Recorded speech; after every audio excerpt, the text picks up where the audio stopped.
15টি বছর আমরা ওদের হাতে জিম্মি হয়েছিলাম। ওরা এই দেশে কোরআনের কথা নির্বিঘ্নে বলতে দেয়নি এবং এটাকে আইন বানাইছে। এটাকে আইন হিসাবে তারা দাঁড় করিয়ে দিয়েছিল যে মাহফিল করতে ডিসি, এসপি, টিওনো, ওসির অনুমতি নিতে হবে এবং লিখিতভাবে নিতে হবে। অনুমতি না নিলে মাহফিল হবে না। এই 15 বছর আগে কিন্তু এই সংস্কৃতিটা ছিল না। 5 তারিখের পরে এটা আবার নাই, আলহামদুলিল্লাহ। পরে মাঝখান দিয়ে আমরা একটি দুঃসময় কাটিয়েছি। আল্লাহর জমিনে আল্লাহর কথা বলতে ওদের নাকি অনুমতি লাগবে।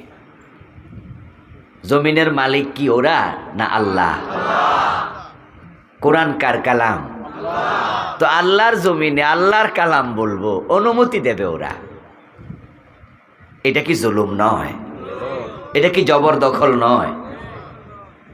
তারা কোরআনের কণ্ঠ চেপে ধরেছে যে আপনি ইচ্ছা করলে বলতে পারবেন না, ওদের অনুমতি নিয়ে বলতে হবে। তারপরে যদিও অনুমতি দিত 1 ডজন শর্ত, এটা বলা যাবে না, ওইটা বলা যাবে না, এটা করা যাবে না, অমুক হুজুরও আনা যাবে না।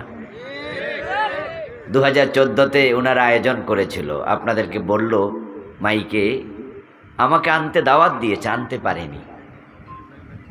144 জারি করে দিয়েছে। যারা এগুলো করছে তারা এখন হাড়ে হাড়ে টের পাচ্ছে। আল্লাহ জালেমদেরকে পছন্দ করে না। ইন্নাহু লা ইউফলিহুজ জালিমুন, কোরআনের আয়াত। আল্লাহর কথা কখনো মিথ্যা হতে পারে না। আল্লাহ তাআলা তাকিদ দিয়ে বলেছেন, ইন্নাহু, নিশ্চয়ই, লা ইউফলিহুজ জালিমুন, জালেমরা সফল হবে না। তারা ভেবেছিল 15 বছর, প্রথম 5 বছরে সফল, পরের 5 বছরে সফল, পরে আরও 5 বছর পাইলাম সফল। ভাবছে যা মনে চায় করব। ভিশন 2041 ঘোষণা করে দিল 2041। টার্গেট অনেক লম্বা। 2024 চলছে, 41 মানে আরও 15 বছর, আরও 16 বছর। অথচ আল্লাহ তাআলা দেখালেন যে না, জমিনটা আমার, আমি তোমাদেরকে ক্ষমতা দিয়েছিলাম। তুতিল মুলকা মান তাশা, তিনি যাকে চান ক্ষমতা দেন। ওয়া তানজিউল মুলকা মিম্মান তাশা, আবার যখন মনে চান ক্ষমতা কেড়ে নেন। এই আয়াতের এতটা দারুণ প্রমাণ এবার আমরা পেলাম। 5ই আগস্ট ওরা ক্ষমতা ত্যাগ করতে হবে, আমরা এটা কল্পনাও করি নাই। আল্লাহ এমনভাবে কেড়ে নিলেন, রান্না করা ভাত খেয়ে পালানোর সুযোগ দেন নাই। ভাত রাঁধছে একজন, খাইছে আরেকজন। ঠিক না? ঠিক না? ফ্রিজে যে বড় বড় মাছগুলা ঢুকাইছিল এনে রান্না করে খাবে, এ মাছ খাইলো পাবলিকে। পরনের কাপড় সোপর পর্যন্ত নিয়ে পালাতে পারে নাই। ঠিক না?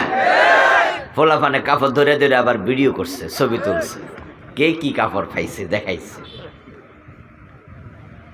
4 তারিখও যদি জানতো এভাবে পালাতে হবে, তাহলে দরবেশ বাবা দাড়ি কামাইতো না, দাড়ি লইয়াই হেলিকপ্টারে ফলাইত।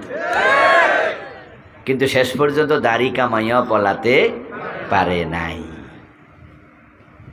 আল্লাহ তাআলা যদি কারোর উপর অসন্তুষ্ট হন আর তিনি যদি পাকড়াও করেন, ইন্না বাতশা রব্বিকা লাশাদীদ, আল্লাহর কথা হলো, ও নবী, আপনার রবের ধরা অত্যন্ত শক্ত, কঠিন।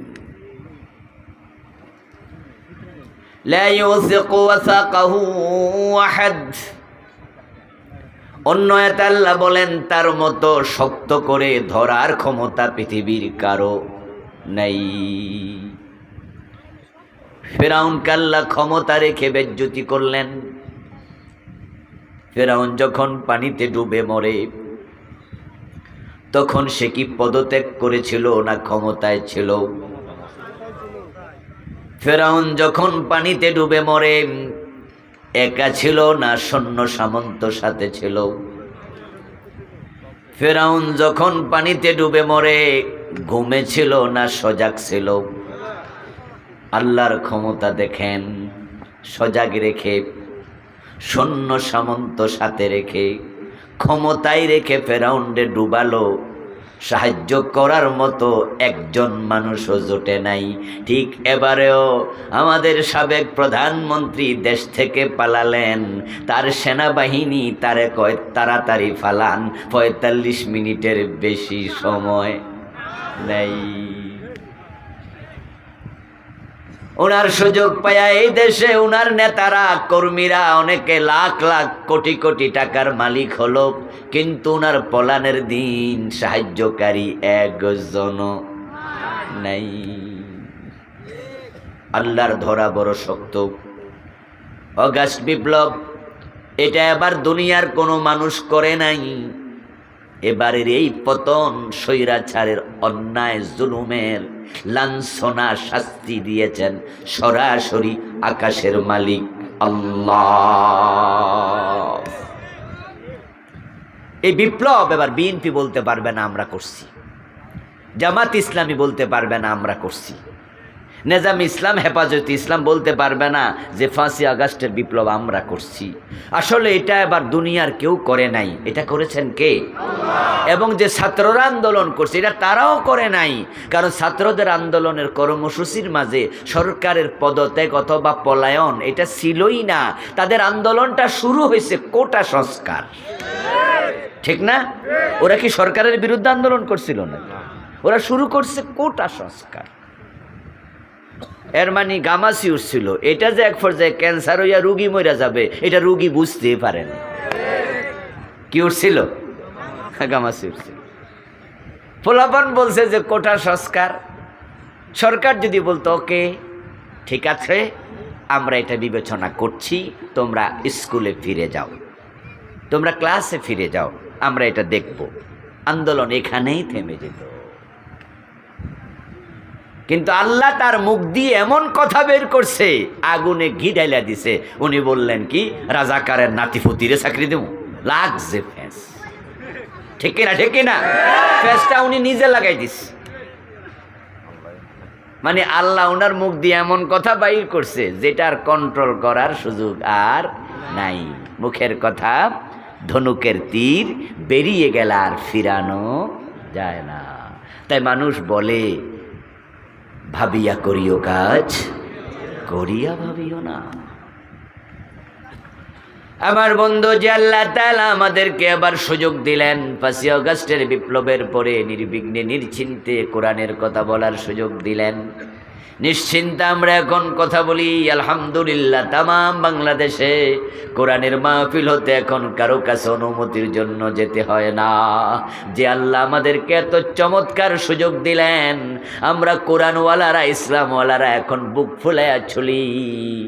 আমাদের মনে এখন কোনো টেনশন নাই, এখন টেনশনে আছে রাম এবং বামেরা। এখন হাসানুল হকিনু, রাশেদ খান মেনন, ওরা আছে মাইনকা সিপা, ঠিক না? হ্যাঁ, যে ডক্টর ইউনূসরে ওরা দাঁড় করাইয়া রাখছিল আদালতে, এবং বেড়া আদালতে উঠবে কারেন্ট বন্ধ করে দিচ্ছে যেন লিফটে উঠতে না পারে, হাঁটাইয়া তুলছে ৮ তলার উপর। আল্লাহর হাতে সব, অত ইজ্জু মান তাশা অত দিল্লু মান তাশা। এ কোরআনের আয়াতগুলো আগে পড়েছি, আর এবার মনে হয় যেন বাস্তবতা নিজের চোখে দেখেছি।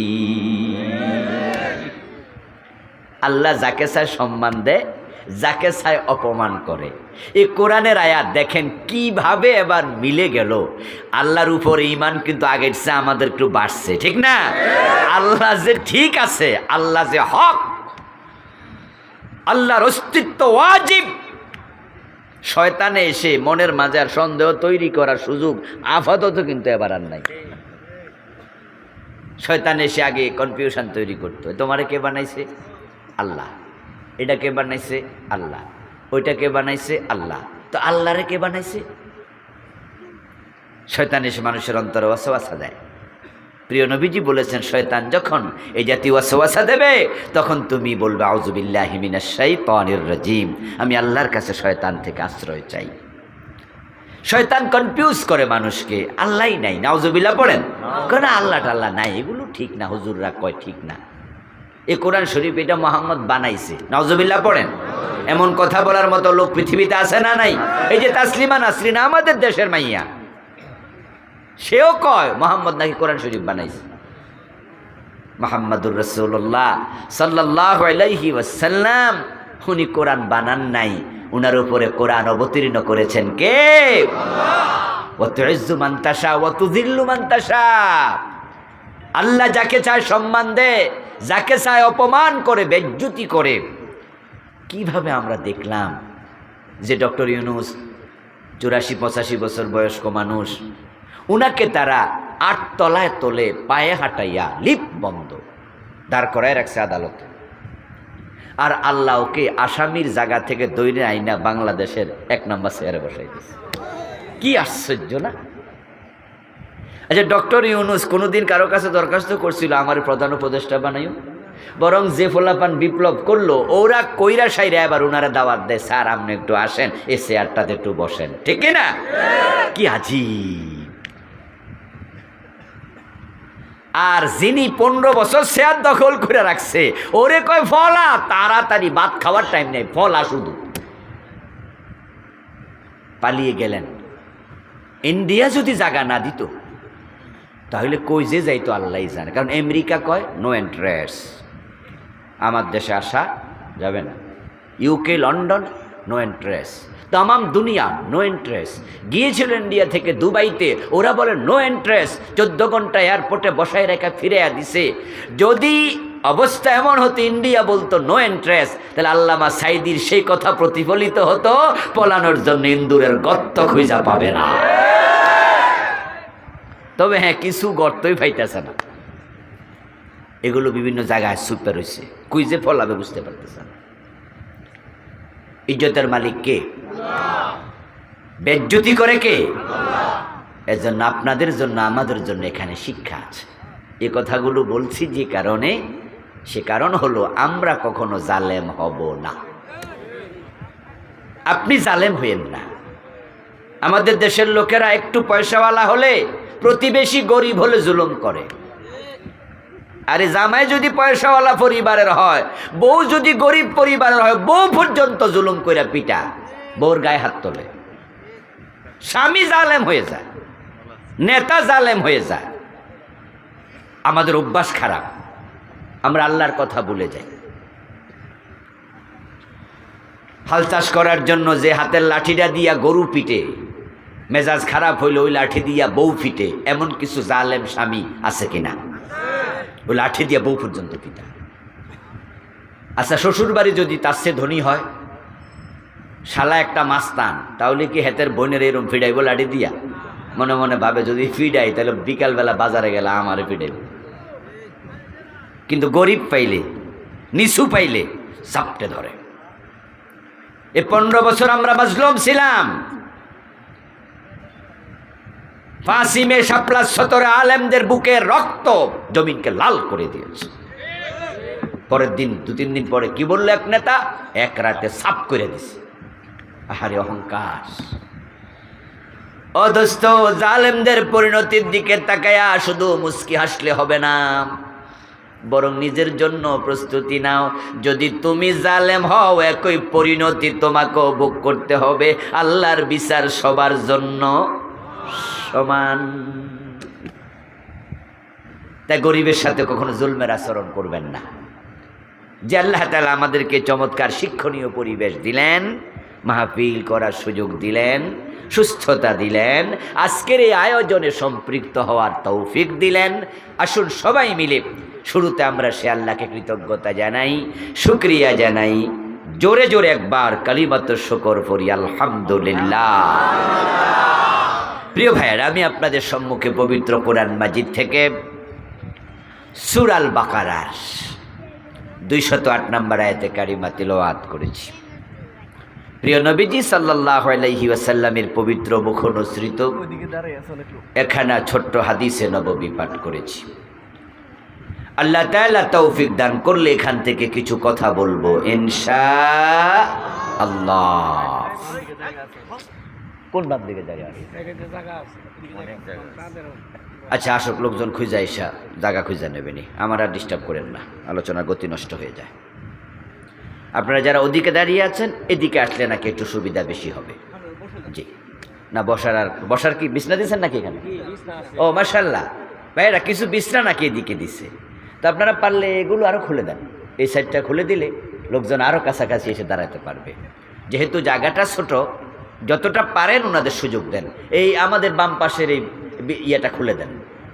আচ্ছা, আসেন আমরা মূল আলোচনায় প্রবেশ করি। আমার প্রিয় ভাইয়েরা,